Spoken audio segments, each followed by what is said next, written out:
Innal hamdalillah nahmaduhu wa nasta'inuhu wa nastaghfiruh wa na'udzu billahi min shururi anfusina wa min sayyiati a'malina. Man yahdihillahu fala mudilla lahu wa man yudlil fala hadiya lahu.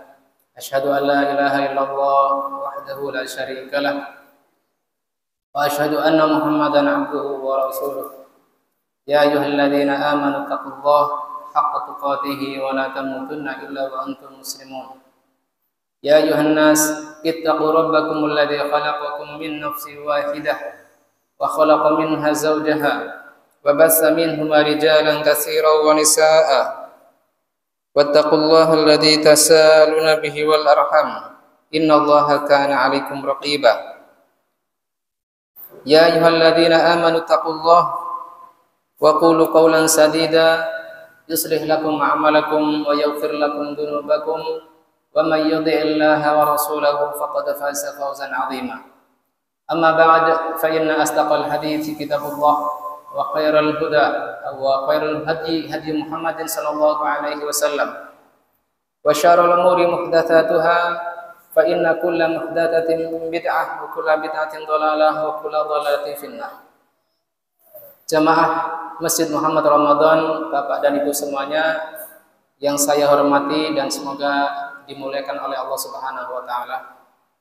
Ya, tadi pesan dari saya sebelum kajian adalah karena saya teringat saat daurah di Ibnu Hajar boarding school di Mahatnya Ustaz Zainal Abidin, yang mana jumlah peserta daurah saat itu dari kalangan asatidzah dari seluruh Indonesia kurang lebih 300-an. Itu senantiasa diiling-iling ya, diingatkan sama panitia agar senantiasa mendekat. Jangan mengisi bagian-bagian belakang terlebih dahulu. Ya walaupun usia mereka ya ada yang sepuh, yang jenggotnya sudah putih-putih, tetapi Masya Allah lebih semangat dari saya. Buktinya apa?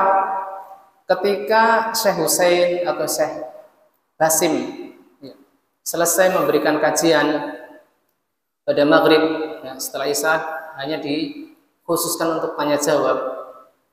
Tanya jawab tersebut hampir-hampir saja tidak mau berhenti karena terus kertas-kertas berdatangan ke meja beliau. Hafizallahu taala. Berarti apa? Itu menunjukkan antusiasme para asatidzah dalam merekut ilmu dari para ulama kita dari Yordania. Salawat dan salam semoga senantiasa tercurah kepada uswah hasanah kita Rasulullah SAW, dan semoga tercurah pula kepada keluarga beliau, kemudian para sahabat beliau, dan tercurah pula kepada kita yang berusaha komitmen untuk mengikuti dengan baik sunnah-sunnah beliau hingga yaumul qiyamah. Sebelum kita masuk pada hadis ke-105, mungkin ada baiknya saya bacakan hadis-hadis yang Syekh Abdul Ghani Al-Maqdisi cantumkan di Umdatul Ahkam Kubra beliau. Di sini ada 3 hadis yang tidak beliau cantumkan di Umdatul Ahkam Sughra. Yaitu hadis 223, beliau mengatakan rahimahullah taala, an Musa ibnu Talha ibni Ubaidillah an abihi. Musa bin Talha dikatakan wulida fi ahdin Nabi sallallahu alaihi wasallam, madaniyun nazal al-Kufah, dilahirkan pada masa Rasulullah. Dilahirkan pada masa Rasulullah dan termasuk penduduk Madinah, lalu singgah di Kufah. Siqatun jalil, termasuk perawi yang siqah. Mata sanata salasi wa mi'ah, beliau wafat pada 103 tahun 103 Hijriah. Rawal jamaah, dan diriwayatkan hadisnya oleh para jamaah al-hadis. Dari bapaknya yaitu dari Talha bin Ubaidillah, qala Rasulullah sallallahu alaihi wasallam. Talha bin Ubaidillah mengatakan Rasulullah sallallahu alaihi wasallam bersabda, idza wada'a ahadukum baina yadayhi mithla muakhiratir rahl. Apabila salah seorang dari kalian meletakkan di depannya, baina yadayhi adalah di depannya, semisal pelana kuda, fal yusalli, maka dia boleh melanjutkan sholat. Wala yubali ma marra wara'a dzalik, dan dia telah tidak perlu peduli dengan apapun yang melewati di belakang muakhiratul rahl tersebut, pelana kuda tersebut. Jadi saya gambarkan, misalnya kita menghadap ke kiblat, ngapunten. Ya. Misalnya di sini ada sutra, maka apabila ada orang yang lewat di luar sutra tersebut di arah sana, maka tidak masalah, ya. Tidak masalah dan tidak akan merusak salat kita atau kekhusyuan salat kita. Hadis ini diriwayatkan oleh Imam Muslim dan Abu Dawud. Dan ini adalah lafaz Imam Muslim.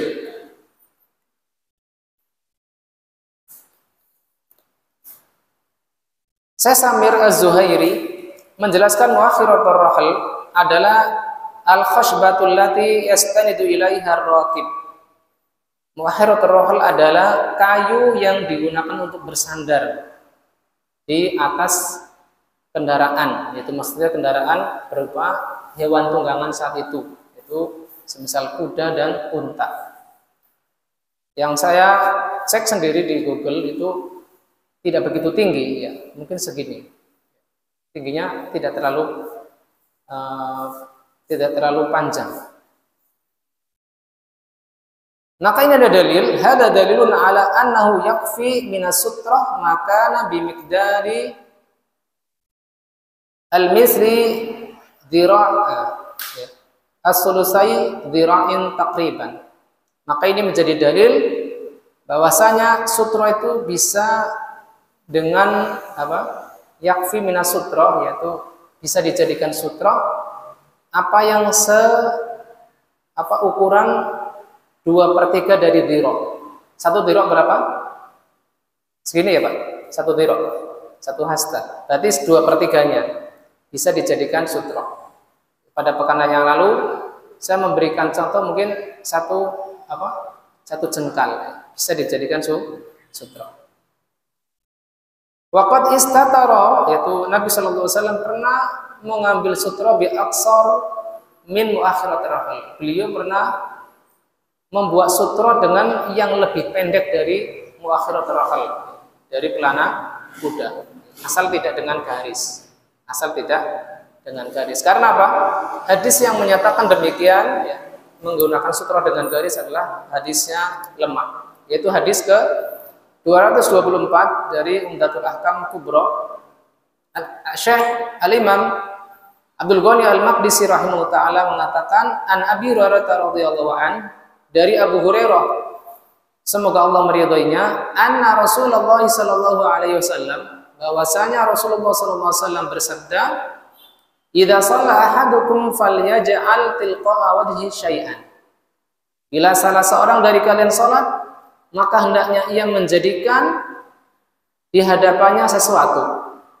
Fa illam yajid falyansib asan. Bila dia tidak mendapati sesuatu pun, maka hendaknya dia menggaris dengan tongkatnya. Fa illam yakun mahu asan, ya afan. Fa illam yajid falyansib asan. Dia hendaknya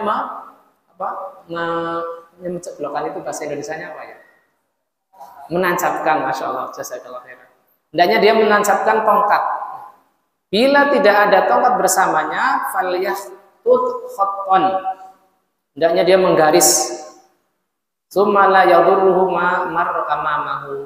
Maka setelah itu tidak ada yang merugikannya atau membahayakannya apa yang lewat di depan garis tersebut. Hadis ini riwayat Abu Dawud, dan Syekh Samir Az-Zuhairi mengatakan hadis ini dhaif.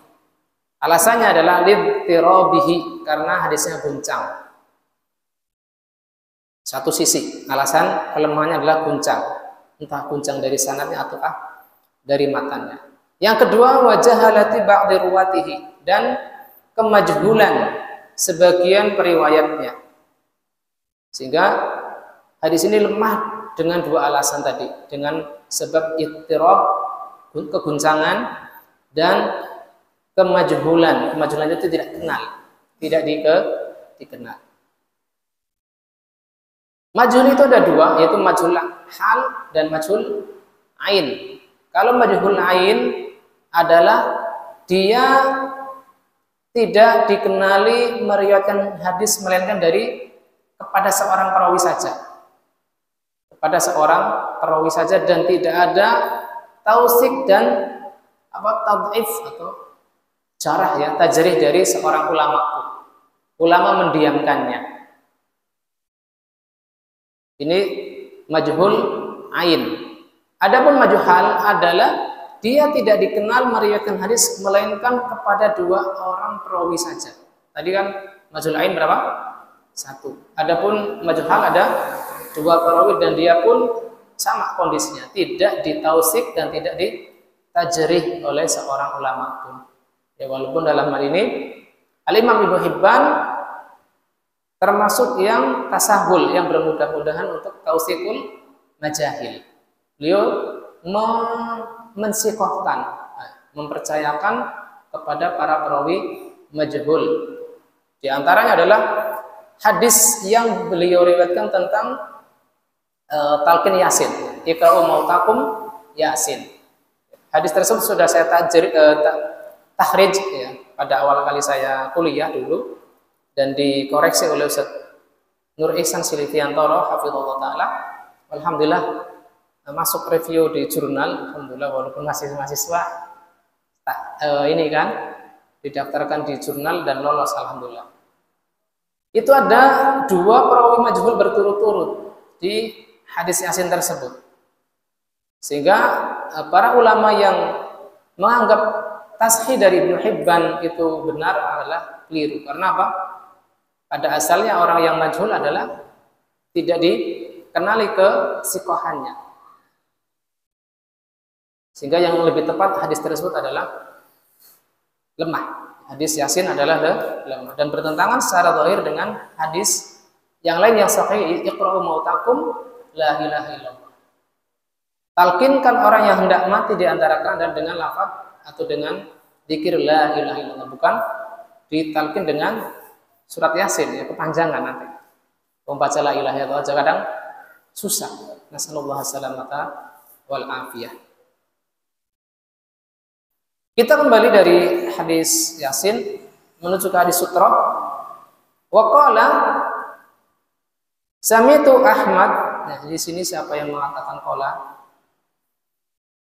Dan aku mendengar Ahmad bin Hanbal su'ila anil khat.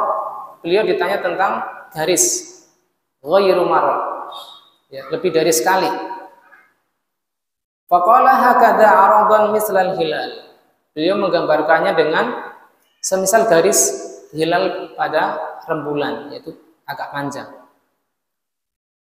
Qala sami'tu Musaddad yaqul, dan aku mendengar Musaddad nanti saya jelaskan nama panjangnya, mengatakan qala Ibnu Dawud, menukil dari ucapan Ibnu Dawud, al-khattu bitul. Ya. Apabila hadis tersebut sahih, hadis yang apa? Fal yakhuttu khattan adalah bagaimana mempraktekannya adalah dengan cara menggaris yang panjang menurut Musaddad. Ya, Musaddad nama aslinya adalah Musaddad bin Musarhad bin Musarbal bin Mugharbal. Ini namanya agak aneh ya. Ibnu Murabal, Ibnu Muqarbal, Ibnu Arondal, Ibnu Sarondal, Ibnu Gorondal. Ya, Masya Allah, ini apa silsilah dari kakek-kakeknya sampai ke bawah itu asing. Apa namanya? Nama-nama riwayat itu, silsilah riwayatnya adalah asing. Ibnu Masik, Ibnu Mustaurid al-Asadi al-Basri, ahadu syuyukh al-Imam Ahmad wal Bukhari radhiyallahu anhum. Ya. Sependek yang saya dapatkan, Musaddad ini adalah salah satu rawi dari Imam Bukhari. Ya. Karena dulu saya beberapa kali ikut kajian Sahih Bukhari itu Al-Imam Bukhari menyebutkan nama Musaddad. Dan ini benar dikatakan bahwasanya beliau adalah salah satu syekh atau guru dari Imam Bukhari. Kata Syekh Samir Az-Zuhairi, huwa siqatun hafid. Musaddad ini adalah siqah lagi penghafal hadis. Walakin dzakara ismahu bihadza siyaqi fihi gharabah. Akan tetapi ya, penyebutan namanya ini adalah terdapat keasingan ya, fihi gharabah. Wa kana Abu Nu'aim idza dzakara lahu syai'un min dzalika, dan Abu Nu'aim bila menyebut namanya beliau mengatakan hadhi ruqyatul aqrab. Kata Abu Nu'aim, ini seperti ruqyah untuk orang yang tersengat kalajengking. Ya. Karena apa namanya apa tadi? Musaddad bin Musarhad, bin Musarbal, bin Mugharbal dan seterusnya. Ini bukan bahasa Arab. Ya. Seperti apa tadi? Ruqyatul al-aqrab, seperti jampi-jampi untuk meruqyah orang yang tersengat kalajengking. Begitupun yang dikatakan oleh Yahya bin Ma'in tentang Musaddad ini. Ya mungkin sedikit celaan terhadap model namanya, tetapi secara hafalan beliau termasuk siqah. Bal aktsaru min dzalika laisa lahu dzikr fi musnadil Imam Ahmad bin Hanbal. Dan kebanyakan hal itu tidak disebutkan secara lengkap namanya di Musnad Imam Ahmad. Jadi hadis ini adalah hadis yang lemah, sehingga hendaknya kita usahakan apabila ingin membuat sutroh adalah dengan sesuatu yang tinggi, ada sesuatu yang tinggi, minimal 1 jengkal. Jangan langsung dengan menggunakan garis atau meletakkan HP, meletakkan pulpen di atasnya, tetapi dengan sesuatu yang agak tinggi, semisal tembok, kemudian tas yang bisa ditegakkan dan lain-lain. Kita lanjut ke hadis 225. Qala al-Imam Abdul Ghani al-Maqdisi rahimahullah taala an Abdullah bin As-Samit, dari Abdullah bin As-Samit an Abi Dzar. Qala Rasulullah sallallahu alaihi wasallam. Abu Dzar mengatakan Rasulullah sallallahu alaihi wasallam bersabda, "Idza qama ahadukum yusalli," apabila salah seorang dari kalian berdiri untuk sholat, fa innahu yasturuhu idza kana baina yadayhi mislu akhiratir rahal. Maka hendaknya dia membuat sutra di hadapannya semisal pelana kuda. Fa idza lam yakun baina yadayhi mislu akhiratir rahal, apabila dia tidak memiliki sesuatu yang semisal dengan pelana kuda, fahinnahu yaqta'u salatahul himar wal mar'atu wal kalbul aswad, maka salatnya bisa terputus oleh lewatnya keledai wanita dan anjing hitam. Faqultu, yaitu Abdullah bin Samit bertanya kepada Abu Dzar, ma balul kalbil aswad minal kalbil ahmar minal kalbil asfar, apa perbedaannya anjing hitam dengan anjing yang merah dan anjing yang kuning, mungkin coklat ya? Maka kata Abu Dzar, "Ya bin akhi, sa'altu Rasulullah sallallahu alaihi wasallam kama sa'altani." Hal itu sudah pernah aku tanyakan kepada Rasulullah sebagaimana engkau tanyakan kepadaku. Maka Rasulullah menjawab, "Al-kalbul aswad syaitan." Kata Rasulullah menjawab pertanyaan Abu Dzar bahwasanya anjing hitam adalah perwujudan dari syaitan. Hadis riwayat Muslim, Abu Dawud dan Nasa'i.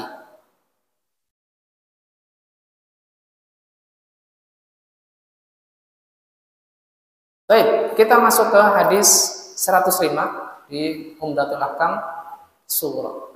Hadis tersebut adalah sahih karena diriwayatkan salah satunya adalah Imam Muslim sehingga bisa dipastikan hadis tersebut adalah sahih.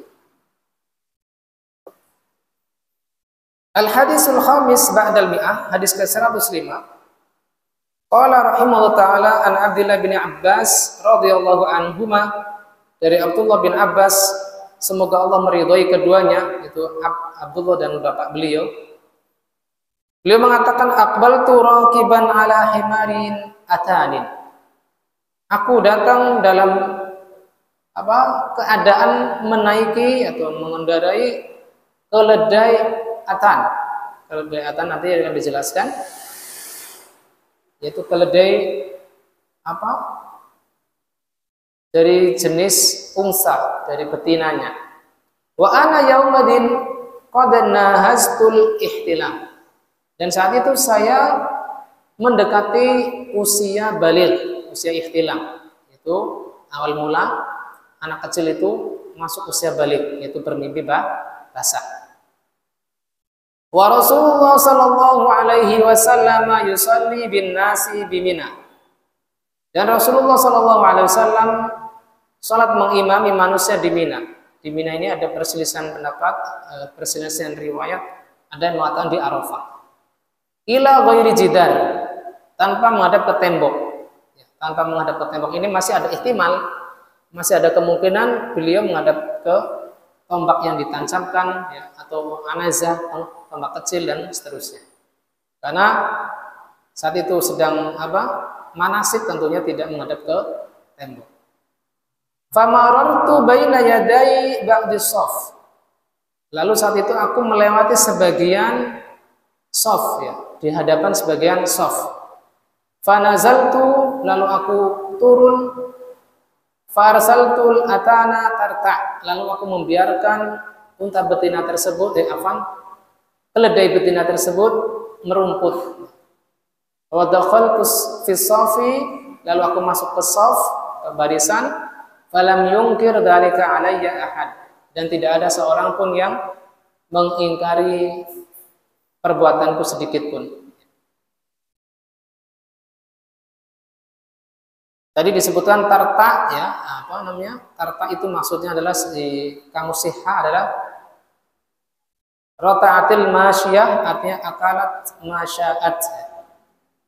Ibnu Abbas membiarkan keledai betinnya itu makan semau dia, ya. Jadi merumput, dibiarkan lepas begitu saja.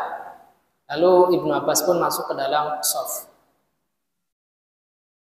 Makna umum dari hadis ini disebutkan oleh Syekh Abdullah Al-Basam, akhbar Abdullah bin Abbas radhiyallahu anhuma. Abdullah bin Abbas memberitakan annahu lamma kana ma'an nabiyyi sallallahu alaihi wasallam. Tatkala dia bersama Nabi sallallahu alaihi wasallam fi Mina, di kota Mina, fi hajjatil wada, ya, di peristiwa haji perpisahan, aqbala raqiban ala atani. Dia datang dalam keadaan berkendara di atas unta, di atas keledai betina.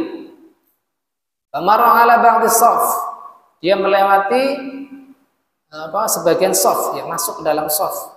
Wan Nabi sallallahu alaihi wasallam yusalli bi ashabihi, saat itu Nabi sallallahu alaihi wasallam mengimami para sahabatnya. Fa nazala an atani wa tarakaha tar'a. Lalu dia turun, Ibnu Abbas turun dari keledainya dan membiarkannya merumput. Wa dakhala huwa fi shaf. Lalu Ibnu Abbas masuk ke dalam barisan salat. Wa akhbara radhiyallahu anhu annahu fi dzalikal waqti qad qaraba al-bulugh. Dia memberitakan saat itu dia mendekati usia baligh. Artinya apa? Saat itu Ibnu Abbas belum baligh, masih anak-anak, masih mumayyiz. Yakni fi sinni allati yunkaru alaihi fiha law kana qad ata munkaran. Yaitu pada usia yang apabila dia melakukan kemungkaran sudah diingkari. Law kana qad ata munkaran yufsidu 'alal musallina salatahum. Wa ma'a hadza falam yunkir alaihi ahad. Akan tetapi ternyata perbuatan Ibnu Abbas yang masuk ke dalam shaf dengan keledainya tidak ada satupun orang yang mencegahnya atau mengingkari. Lan nabiyyu wala ahadun min ashabihi. Baik dari Nabi maupun sahabat Nabi yang lain. Maka faidah dari hadis ini, hadis Ibnu Abbas ini, yang pertama, anna mururul himari baina yadayil musalli la yunqisu salatahu. Berlalunya keledai di depan orang yang sholat, tentunya di depan shaf itu tidak merusak sholatnya, tidak mengurangi wala yaqtauha dan tidak pula membatalkannya. Ini menurut pendapat yang masyhur dari kalangan Hambali, menurut madhab yang masyhur di kalangan Hanabilah. Tapi ternyata direvisi oleh Syekh Abdullah Al-Basam dalam hasyiah beliau, "Tsumma dhahara lana annal haditsa la yufidu dzalik." Lalu ternyata setelah beliau membuat faidah pertama ini, ternyata beliau merevisi bahwasanya itu tidak berfaedah demikian. Jadi apa? Apabila keledai tersebut melewati orang yang sholat sendirian atau melewati imam, ya, di antara dia imam dengan sutrohnya, maka tetap membatalkan orang yang sholat, sebagaimana hadis yang tadi disebutkan dalam hadis Abu Dzar. Itu apa? Apabila dia tidak menggunakan sutra, fa innahu yaqta'u salatahul himaru wal mar'atu wal kalbul aswad. Apabila dia tidak menggunakan sutra lalu dilewati oleh himar, keledai, perempuan dewasa dan anjing hitam, maka itu akan terputus, ya, salatnya akan terputus dengan sebab tersebut. Kata beliau Syekh Abdullah, li'anna Murarah bin Abbas radhiyallahu anhu bihimarihi kana baina yaday ba'dis shaf. Karena lewatnya Ibnu Abbas dengan keledainya adalah di antara shaf. Wa minal ma'lum anna sutratal imami sutratun liman khalfahu. Sedangkan diketahui bahwasanya sutrah bagi imam adalah sutrah bagi makmum. Sehingga apa? Selama keledai tersebut tidak melewati antara imam dengan sutrahnya, maka tidak membatalkan jamaah yang sholat. Sehingga fikih dari hadis ini, fikih hadis Ibnu Abbas ini, apabila jenengan sholat menjadi makmum, ada anak-anak yang lewat, ya, anak kecil yang lari-larian, maka tidak perlu dicegah. Ya, walaupun sedikit terganggu secara ketenangan, ya, tetapi tidak masalah dari sisi tidak membatalkan sholat. Berbeda apabila antum sholat sendirian, munfarid, misalnya sholat sunnah ba'diyah atau sholat sunnah qabliyah, maka tetap berusaha dicegah agar anak-anak yang lewat di depan kita dicegah agar tidak melewatinya. Wa Ibnu Abbas lam yanfi sutra. Ibnu Abbas tidak menafikan tentang disyariatkannya sutra. Wa inna manafil jidar, hanya saja dia tidak menyebutkan Nabi SAW sholat tidak menghadap tembok, karena kejadiannya adalah sholat di Mina, ya, di tanah lapang. Tetapi tidak menutup kemungkinan saat itu Nabi SAW sholat menghadap sutra dalam bentuk yang lain, entah itu anazah, ya, tombak kecil yang ditancapkan, ataukah anak panah dan lain-lain. Oleh karena itu istashhadal Bukhari bihadal hadisi litarjamatihi babus sutra bi Makkah wa ghairiha. Hal ini dikuatkan oleh Al-Imam Bukhari dengan hadis ini. Beliau membuat judul babus sutra bi Makkah, bab sutra ketika di Mekah dan selainnya. Dengan hal ini berarti Imam Bukhari tetap menyatakan disyariatkannya meletakkan sutra ketika sholat di area Mekah, ya, di antara di Mina. Wa qawwa bidzalika Ibnu Hajar, dan Ibnu Hajar menguatkannya bi anna min adatin Nabi sallallahu alaihi wasallam annal anaza tuhmalu baina yadayhi. Di antara kebiasaan Nabi sallallahu alaihi wasallam, beliau meletakkan al-anazah. Anazah itu tombak kecil yang ditancapkan di pasir, ya, tanah apa itu? Tanah berpasir di area Saudi atau Arab di hadapan beliau ketika sholat.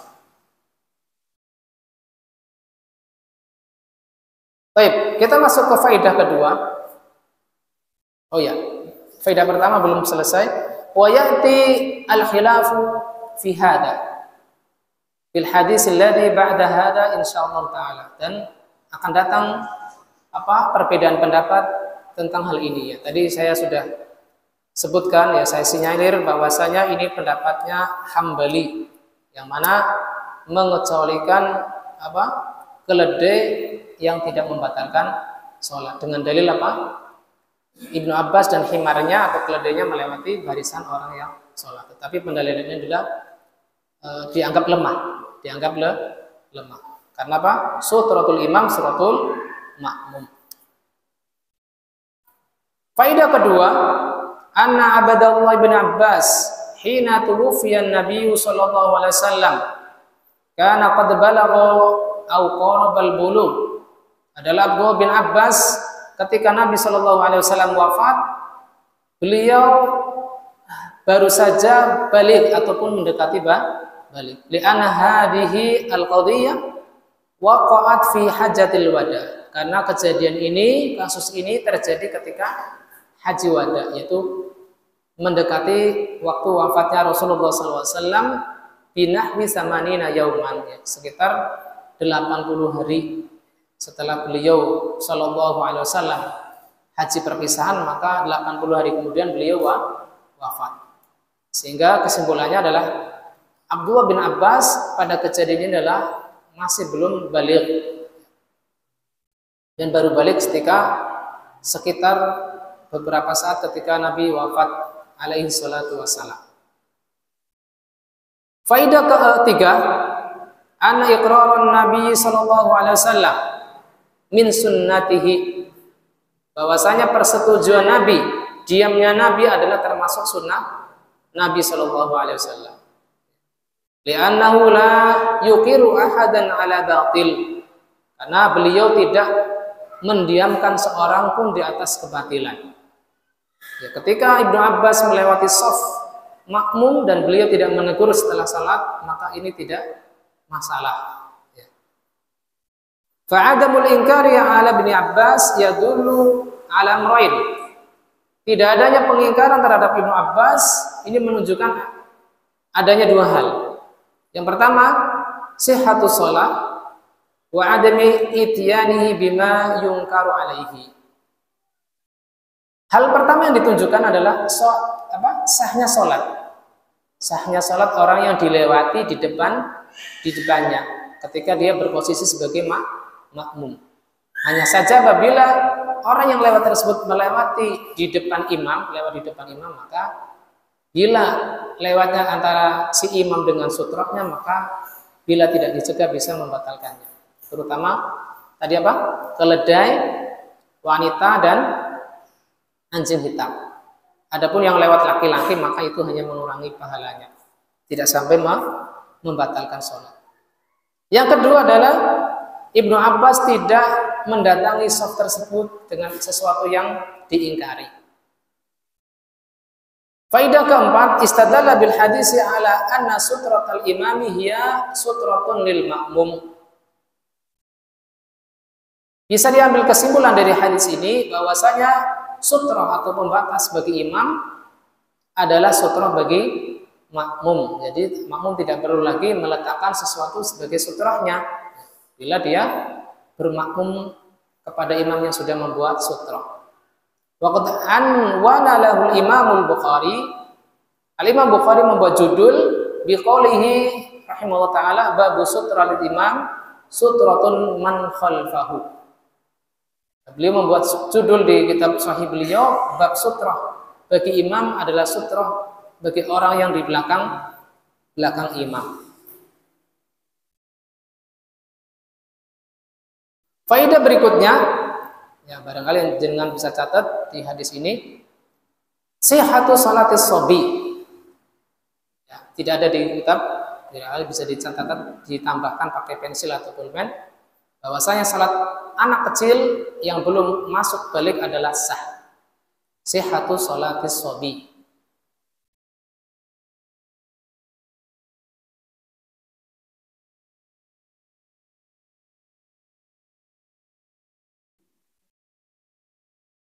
Baik. Kita masuk ke hadis 106. Al-hadis as-sadis ba'dal qala al-imam Abdul Ghani al-Maqdisi rahimahullah ta'ala an Aisyah radhiyallahu anha. Qalat, dari Aisyah semoga Allah meridhoinya, dia mengatakan kuntu anamu baina yaday Rasulillah sallallahu alaihi wasallam. Allahumma shalli wa sallim. Dahulu aku tidur di hadapan Rasulullah sallallahu alaihi wasallam. Wa rijlaya fi kiblatihi, dan kedua kakiku berada di arah kiblat beliau. Jadi ya bisa dibayangkan Rasulullah menghadap ke kiblat dan kakinya Aisyah ada di hadapan kiblatnya Rasulullah. Fa idza sajada ghamazani faqabattu rijlayya. Ketika beliau mulai sujud, turun sujud, maka beliau meraba atau menyentuh kakiku, lalu aku tarik kedua kakiku. Fa idza qama basattuhuma, apabila beliau berdiri kembali, maka aku selonjorkan kembali, aku luruskan kembali keduanya, yaitu kedua kakiku, kata Aisyah radhiyallahu taala anha. Wal buyutu yauma idzin laisa fiha masabih.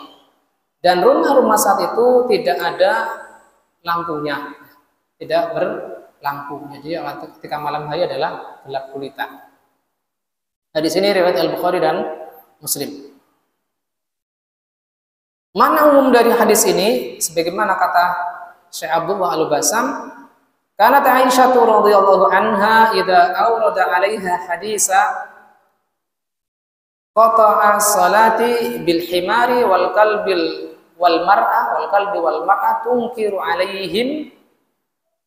Nah, adalah Aisyah apabila disebutkan terhadapnya hadis yang memutus sholat, hadis yang membatalkan sholat, ya tadi hadisnya Abu Dzar Al-Ghifari, terputus sholat dengan keledai, anjing, dan wanita, beliau mengingkarinya, nggak terima.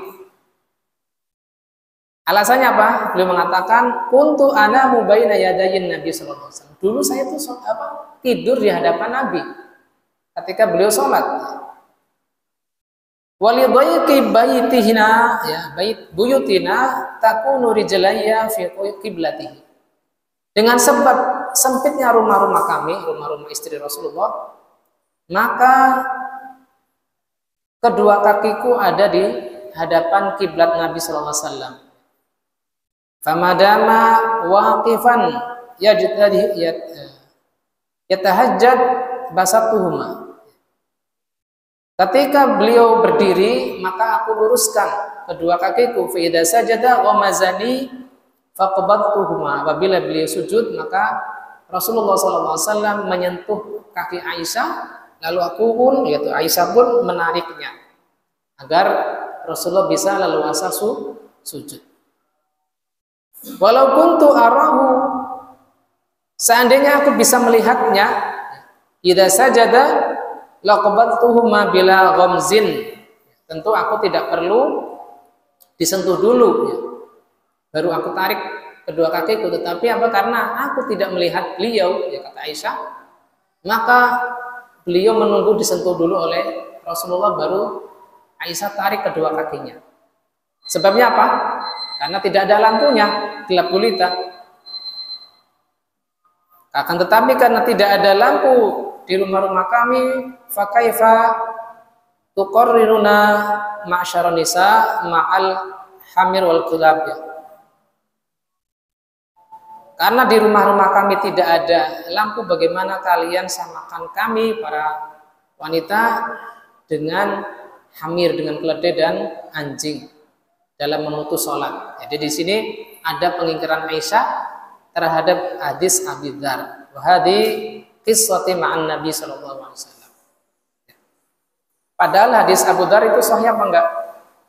Sahih. Ya. Kemudian marfu juga, bukan mauquf kepada Abu Dzar. Jadi ucapan itu disandarkan kepada Nabi Muhammad SAW, bukan mauquf kepada Abu Dzar Al-Ghifari. Baik, kita dengarkan adzan dulu karena sudah masuk waktu Isya. Jazakumullah khairan. Sallallahu ala nabiyina Muhammadin wa ala alihi wasallam.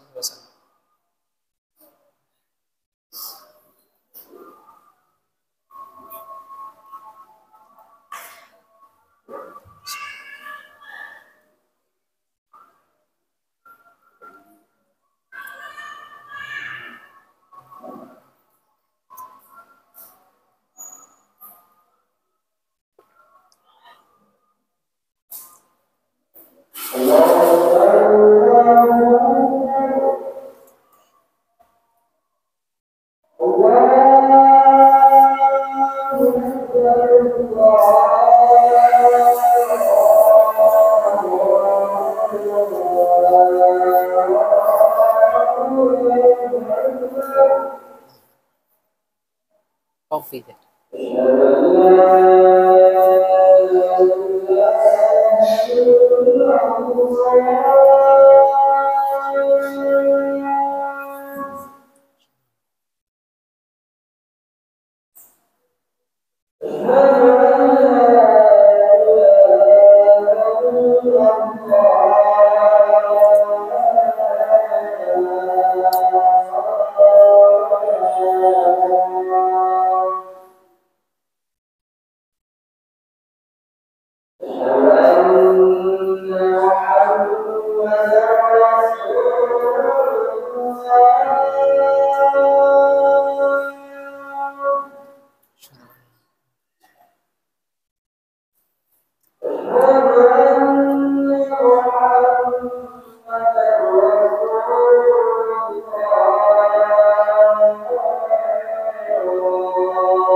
Bismillahirrahmanirrahim. Wassalatu wassalamu ala Rasulillah wa ala alihi wa sahbihi wa man wala. Amma ba'd. Jamaah Masjid Muhammad Ramadan rahimani wa rahimakumullah, kita lanjutkan faidah dari hadis ke-106 ini. Sebagaimana yang disebutkan oleh Syekh Abdullah bin Abdurrahman Al-Basam ada 5, nanti insyaallah akan saya sebutkan tambahannya sependek yang saya pelajari dari kitab lain. Yang pertama, jawazu i'tiradin naim baina yadayil musalli idza kana bihajah qadaiqil makan. Ya bolehnya ya orang yang tidur merintangi atau menghalangi ya, tidur di hadapan orang yang sholat bila ada keperluan. Bila ada keperluan tidak mengapa. Misalnya karena tempat yang sempit, tempat yang sempit. Tetapi apabila tempatnya luas, tentu tidak selayaknya meletakkan anggota badan yang tidur di hadapan orang yang sedang sholat. Ya, hendaknya sedikit menyingkir. Yang kedua, ana li'tiradil mar'a amamal musalli la yaqta'u sholata wa la yanqusuha. Ya. Merintanginya seorang wanita ya tidur di hadapan orang yang sholat itu tidak membatalkan sholat dan tidak pula mengurangi pahalanya. Nanti insya Allah akan kita berusaha gabungkan bagaimana cara memadukan antara hadis Aisyah ini dengan hadis Abu Dzar Al-Ghifari di akhir faidah kelima insya Allah. Yang ketiga, anna masal mar'ati walau bila haidin la yanqusul wudu. Menyentuh perempuan walaupun tanpa penghalang tidak membatalkan wudu. Li'anna Nabiya sallallahu alaihi wasallam yaumisuha bidulam. Karena Nabi sallallahu alaihi wasallam menyentuh atau meraba Aisyah dalam kegelapan. Fala ya'lamu ayamassuha min wara'i ha'in amla. Maka di sini tidak diketahui apakah Nabi sallallahu alaihi wasallam menyentuh istri beliau di balik penghalang ya, di balik kain atau tidak. Tidak ada qarinah yang menjelaskan hal tersebut. Maka kita ambil sesuai dhahir hadis tersebut bahwasanya beliau sallallahu alaihi wasallam meraba kaki Aisyah adalah tanpa penghalang. Alasannya apa? Itu ucapan Aisyah wal buyutu yauma idzin laisa fiha masabih. Rumah-rumah saat itu tidak ada lampunya sehingga tentunya tidak bisa dipersiapkan dengan kain terlebih dahulu. Ini menurut mazhab Hanafiyah dan riwayat dari Imam Ahmad. Adapun dari mazhab Syafi'i, hadis ini ditakwil bahwasanya ada kemungkinan Nabi Shallallahu Alaihi Wasallam menyentuh Aisyah di balik hail atau di balik penghalang, misalnya kain. Ini ketika saya datang ke majelis di salah satu majelis di kampung ya, bahwasanya hadis Aisyah ini dibawa pada pengertian Nabi Shallallahu Alaihi Wasallam menyentuh Aisyah dengan sarung tangan atau mungkin di Aisyah menggunakan selimut. Ya. Tetapi di sini hanya ihtimal saja. Adapun ihtimal itu la yuhtaju bihi, tidak bisa digunakan sebagai hujjah. Ihtimal baru bisa digunakan sebagai hujjah apabila ada hadis-hadis yang menyebutkannya sebagai qarinah atau indikasi ke arah situ. Wastahabba Ibnu Taimiyah al-wudu. Adapun Ibnu Taimiyah menyukai orang yang menyentuh perempuan untuk berwudu kembali. Idza kana li syahwatin, apabila menyentuhnya dengan syahwat atau selera. Tetapi apabila menyentuh tanpa selera, ya seperti kasus yang terjadi pada Rasulullah ketika sholat, tentu jauh dari selera karena saat itu sedang sholat. Orang sholat nggak mungkin lagi berselera kepada perempuan. Sehingga apabila menyentuhnya karena syahwat, disunahkan untuk berwudu kembali, walaupun tidak sampai membatalkan wudu. Kata saya Abdullah kembali, wala yuradu salatuhu lil ibtali law kana mashan bila ha'il. Tidak dipertentangkan, dipertentangkan salatnya dengan batal law kana mashan bila ha'il yang qudul. Apabila menyentuh wanita dengan tanpa penghalang itu membatalkan wudu. Tentunya ini tidak bisa dipertentangkan. Walakin qayyadahul ulama'u bi an la yakunu li syahwah. Akan tetapi para ulama memberi batasan bahwasanya menyentuhnya di sini adalah tanpa syahwat. Apabila menyentuhnya dengan syahwat adalah hendaknya mengulangi wudu kembali. Jadi yang kuat di antara pendapat bahwasanya menyentuh perempuan adalah tidak membatalkan wudhu. Alasannya apa? Ya, kasus yang menimpa Rasulullah SAW. Bila ada yang mengatakan ini kan khususnya, maka kekhususan tersebut harus ada dalil, harus ada dalil lain. Adapun ayat apa? Aula mastumun nisa, yaitu di surat apa? An-Nisa atau Al-Maidah? Ya, Al-Maidah. Maka makna aula mastumun nisa adalah maknanya jima. Sebagaimana ucapan Maryam ketika diberitahukan oleh Jibril alaihissalam bahwasanya beliau akan memiliki anak. Lalu Maryam menyanggah, bagaimana saya punya anak sedangkan saya belum pernah disentuh seorang pun. Maksudnya bukan disentuh lalu hamil, tentunya disentuh dengan makna apa? Jima. Wallahu ta'ala a'lam. Faidah keempat, maka Nabi sallallahu alaihi wasallam wa ahluhu alaihi min dhayqil haya. Hadis ini menunjukkan bahwasanya Nabi dan istri-istri beliau adalah dalam kesempitan hidup. Ya, bahwasanya Nabi sallallahu alaihi wasallam bukan dalam kondisi yang serba kelapangan, tetapi kondisinya beliau adalah serba miskin. Raghbatan fi ma indallah. Karena apa? Menyukai apa yang ada di sisi Allah Subhanahu wa taala dari negeri akhirat. Wa zuhdan fi hadhil hayatil faniyah. Dan beliau zuhud atau merasa tidak berselera terhadap kehidupan dunia yang fana atau segera habis, ya, segera selesai. Faidah kelima, jawazu misri hadil harakati al-harakatul yasira fi shalah. Boleh melakukan gerakan, tentunya gerakan yang ringan, ya, bukan gerakan yang banyak di dalam sholat. Gerakan-gerakan semisal menyentuh, menyingkirkan orang yang lewat atau menyingkir kaki istri yang sedang selonjor ketika kita sholat, maka kita boleh. Wa annaha la tukhillu biha, dan tidak mengurangi nilai di sholat. Ini faidah ke-5. Faidah berikutnya, ya, bisa jenengan tambahkan, jawazus sholati ilan naimi illam yushghiluhu al-musalli. Boleh sholat menghadap orang yang tidur bila tidak menyibukkan hati orang yang sholat. Sebagaimana tadi Rasulullah SAW sholat menghadap kepada kaki Aisyah. Jawazus sholat, bolehnya sholat menghadap orang yang tidur bila tidak menyibukkan hati orang yang sholat atau mengurangi kekhusyuan. Faidah ketujuh, al-maratu la yaqta'u mururiha as-salatu 'inda qauli Aisyah radhiyallahu anha. Menurut Aisyah,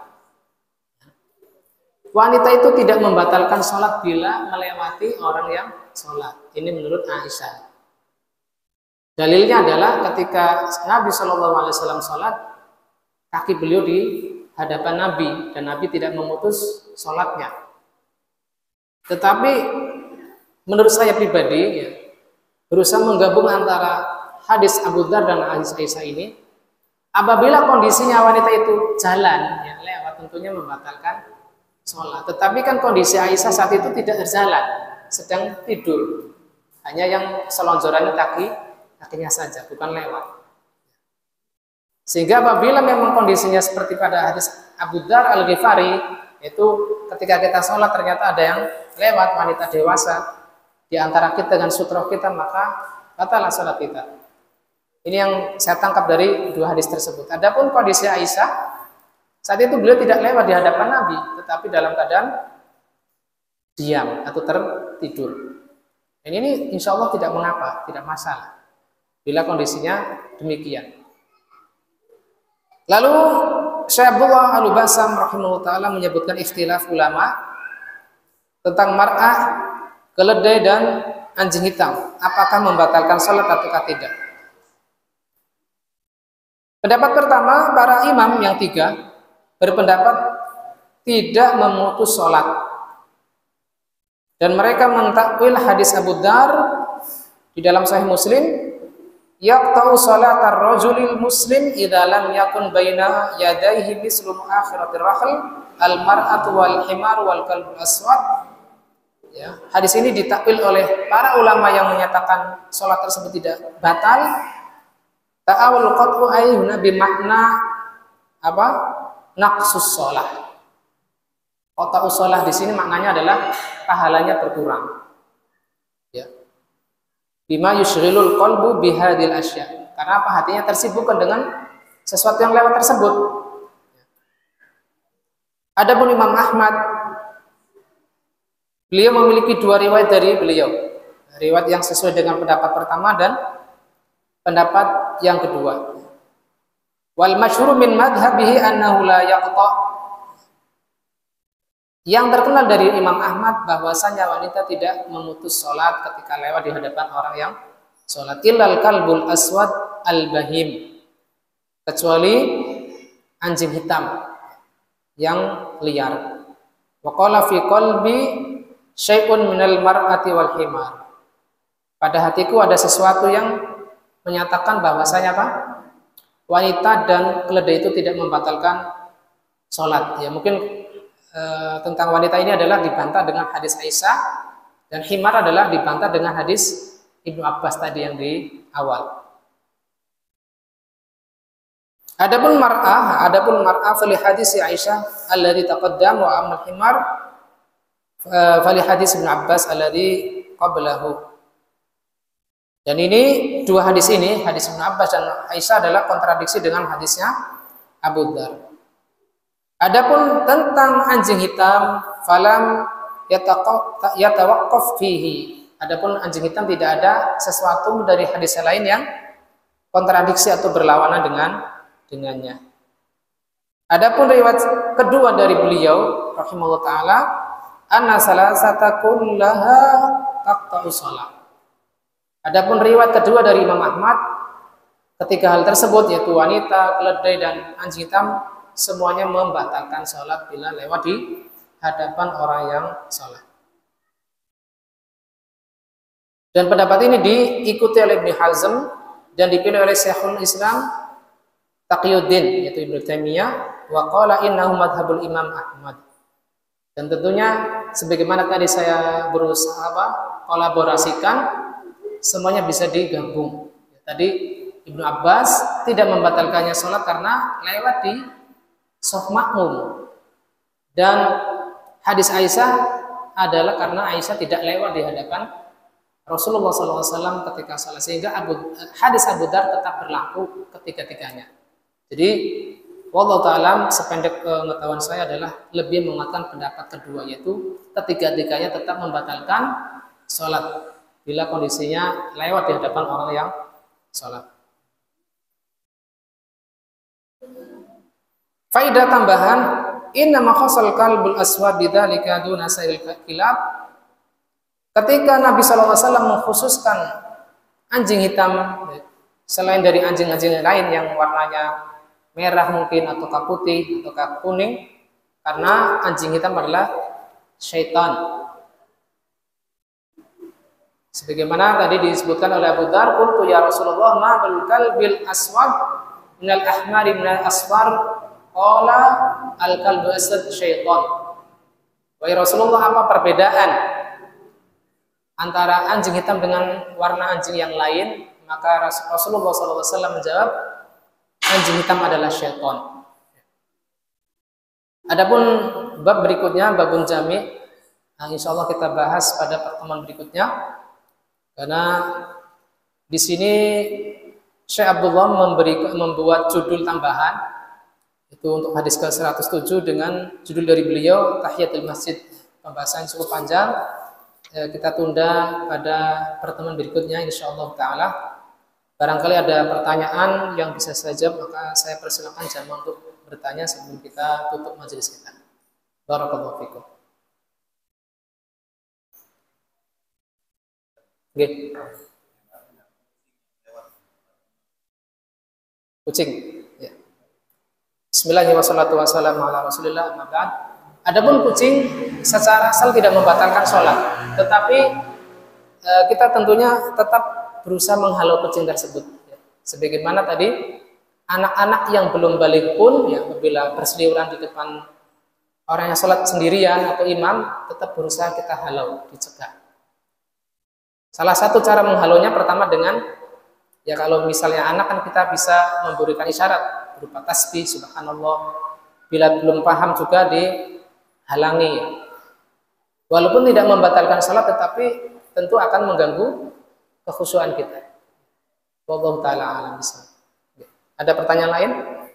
Dia mau Pak Mujahidin? Pripun Pak? Nggih.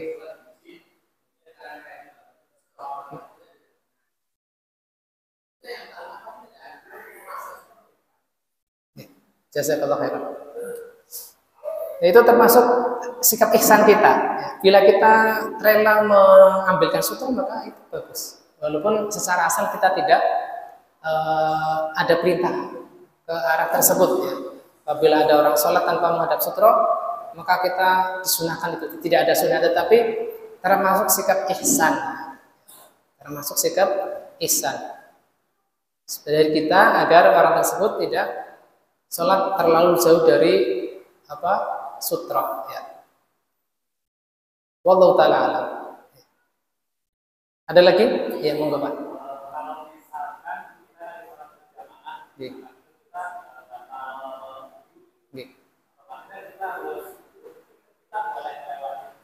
Nggih, boleh. Iya.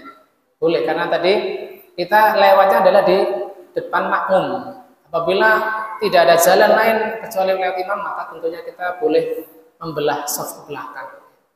Jadi tidak masalah. Tentunya ini muskilahnya apabila makmum memahami kalau makmum pun memiliki harus menghadap sutra. Ini yang muskilah. Adapun dari hadis Ibnu Abbas tadi ternyata tidak diingkari oleh seorang pun dari para sahabat yang bermakmum di belakang Rasulullah, sehingga harus kita pahami bahwasanya sutra bagi orang yang berjamaah hanya untuk imam saja di depan. Jadi tidak masalah ya Pak. Oke, barakallahu fikum. Cukup atau ada lagi? Oke, monggo Pak.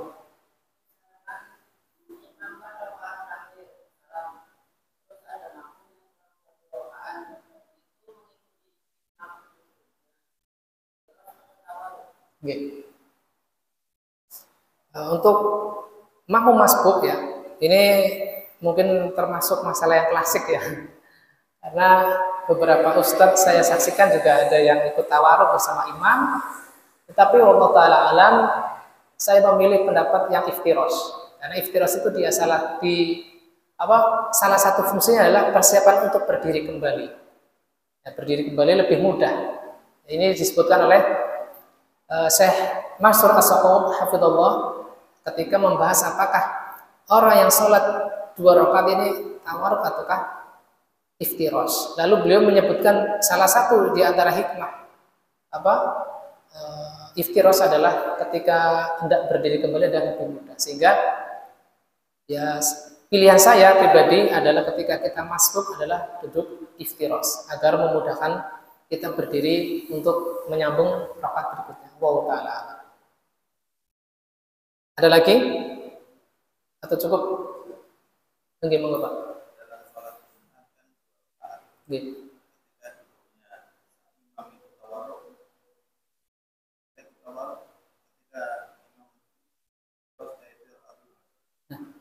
Fihi amrun wasi'. Bila kita misalnya di belakang imam langsung, di belakang imam dan masalah di situ terkenalnya adalah duduk tawarruk ya. Mungkin termasuk dari sikap ihsan kita ikut duduk tawarruk. Tetapi apabila masyarakatnya dikenal sebagai para penuntut ilmu, bila kita beda tidak masalah ya, tidak masalah. Misal di Masjid Muhammad Ramadan, misalnya imamnya tawarruk kita iftiras tidak masalah karena jauh dari kasak kusuk di masyarakat. Tetapi apabila misalnya kita sholat Jumatnya di kalangan yang duduk tawarruk pada rakaat kedua, maka tidak masalah. Insya Allah itu perkaranya luas.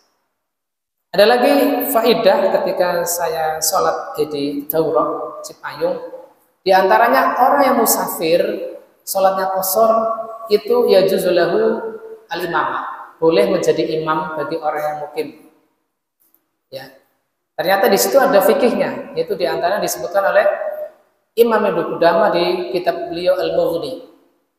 Di antara fikihnya apabila musafir tersebut sholat asar misalkan, atau sholat zuhur yang qashar mengimami orang yang mukim, maka dia tidak mengeraskan baca salamnya, tetapi dia membaca salam pelan dan mengucapkan atimus sholat fa inni musafirun. Sempurnakan sholat karena saya adalah musafir. Dan itu ternyata disebutkan oleh Ibnu Qudamah ya, kitab beliau Al-Mughni, dan itu dipraktikkan oleh Syekh Husain Al-Awaisyah. Jadi ketika beliau salam di rakaat kedua, maka orang yang mukim menambah 2 rakaat kembali. Tidak terdengar salamnya, ya. Salam tidak terdengar di mik ataukah orang yang dekat, tetapi langsung tahu-tahu atimus shalah fa inni musafirun, dan ini tidak masalah ya. Ini faedah tambahan yang mungkin belum pernah dipraktekkan di masjid ini ya. Tentunya kita misalnya yang musafir adalah orang alim, ya tidak masalah kita dahulukan, tawarkan, mungkin barangkali mau jadi imam gitu. Tapi kalau musafirnya orang awam ya jangan, nanti berantakan. Oke.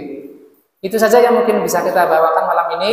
Semoga bermanfaat. Allahumma anfa'na bima 'allamtana wa 'allimna ma yanfa'una wa zidna ilma. Kurang lebihnya mohon maaf. Kita tutup majelis kita dengan doa kafaratul majelis. Subhanakallahumma wa bihamdik asyhadu an la ilaha illa anta astaghfiruka wa atubu ilaik.